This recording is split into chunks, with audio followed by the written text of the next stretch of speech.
Welcome to Kamala Telugu channel. ఎలా ఉన్నారండి అందరూ? నేనైతే చాలా బాగున్నానండి.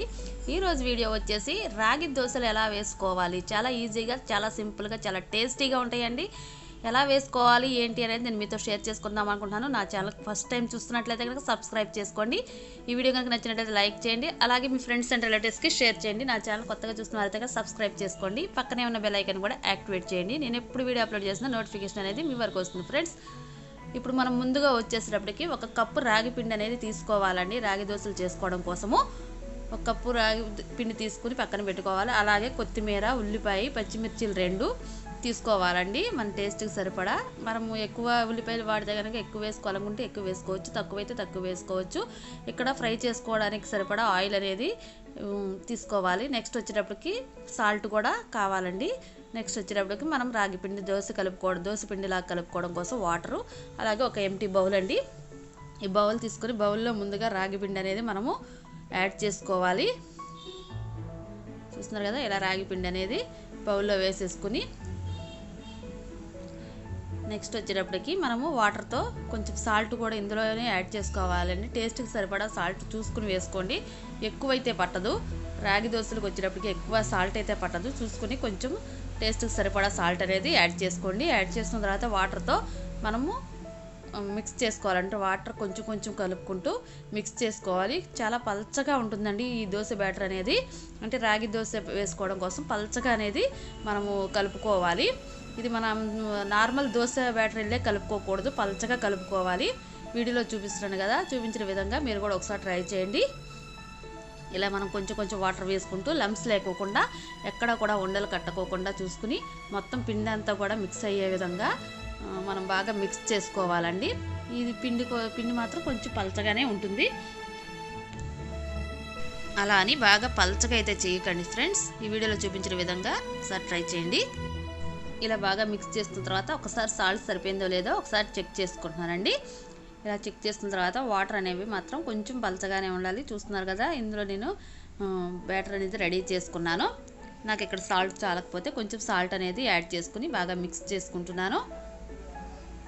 చూస్తున్నారా, ఇలా బాగా పలచగా అనేది ఉండాలండి. మనము పెనం మీద వేసినప్పుడు మన రవ్వ దోశ ఎలా అయితే వేస్తామో అలాగూ స్ప్రెడ్ చేసుకోవాలి, కానీ మనం గరిటతో స్ప్రెడ్ చేయడానికైతే ఇది అవకాశం ఉండదండి. అందుకోసం అని చెప్పి పలచగా మనం రవ్వ దోశకి ఎలా అయితే మిక్స్ చేసుకుంటామో అలా మిక్స్ చేసుకోవాలి. మిక్స్ చేసుకుని పక్కన పెట్టుకోవాలండి. నెక్స్ట్ వచ్చేటప్పటికి ఉల్లిపాయలు అనేవి మనము చాలా సన్నగా కట్ చేసుకోవాలండి. దానికోసం నేను ఒక ఉల్లిపాయ తీసుకున్నాను. మనకు ఏదైతే వైట్ ఉంటుందో ఆ వైట్ మనం యూజ్ చేయకూడదండి. అందుకోసం అని చెప్పి మన ఉల్లిపాయ వెనకాల బుడ్లాగా ఉంటుంది కదా, అది అనేది తీసివేసి చాలా సన్నగా ఉల్లిపాయలు అనేవి చాప్ చేసుకోవాలి. ఇలా నేను వీడియోలో చూపిస్తున్న విధంగా చాలా సన్నగా కట్ చేసుకోండి ఫ్రెండ్స్. తర్వాత పచ్చిమిర్చి కట్ చేసుకోవాలి, తర్వాత కొత్తిమీర కూడా కట్ చేసుకోవాలి. ఇవన్నీ కట్ చేసుకున్న తర్వాత మనం ప్రాసెస్ అనేది స్టార్ట్ చేద్దాం ఫ్రెండ్స్. చూస్తూ ఉండండి. ఈ రాగి పిండితో మనం రాగి దోశలు చేసుకోవచ్చును, రాగి అంబలి కాసుకోవచ్చును, అలాగే మనం ఈ దోశలు కూడా వేసుకోవచ్చండి.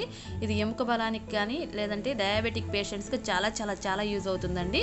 అంటే మనకి ఎక్కువగా ఫైబర్ అనేది ఇందులో మనకి దొరుకుతుంది కనుక డయాబెటిక్ పేషెంట్స్గా ఇది చాలా బాగుంటుంది.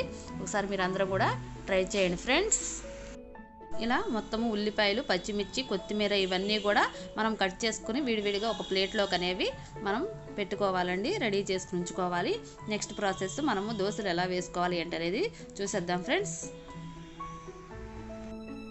స్టవ్ వెలిగించుకుని మనం దోశలకి ఏదైతే పెనం వేస్తామో ఆ పెనం అనేది స్టవ్ మీద పెట్టుకుని కొంచెం హీట్ ఎక్కిన తర్వాత ఒక స్పూన్ అనేది ఆయిల్ అనేది వేసుకుని స్ప్రెడ్ చేసుకోవాలండి. స్ప్రెడ్ చేసిన తర్వాత ఇట్లా రాగి పిండిని మనము రవ్వ దోశ వేసినట్లుగా వేసుకోవాలి.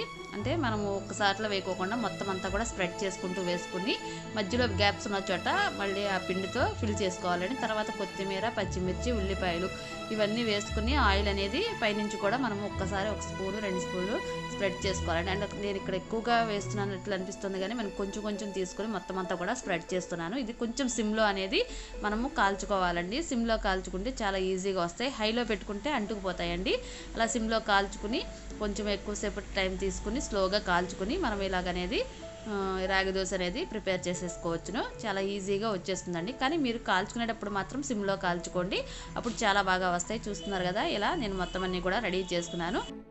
ఈ దోశలు అనేవి కొత్తిమీర పచ్చడితో మనకు చాలా టేస్టీగా ఉంటుందండి. కొత్తిమీర పచ్చడితో ఒకసారి టేస్ట్ చేసి చూడండి, చాలా చాలా టేస్టీగా ఉంటాయి. ఈ వీడియో ఇంతటితో ఎండ్ చేస్తున్నానండి. ఈ వీడియో ఎలా ఉంది ఏంటనేది నా కామెంట్ సెక్షన్లో తెలియజేయండి. ఈ వీడియో కనుక నచ్చినట్లయితే లైక్ చేయండి, అలాగే మీ ఫ్రెండ్స్ అండ్ రిలేటివ్స్కి షేర్ చేయండి.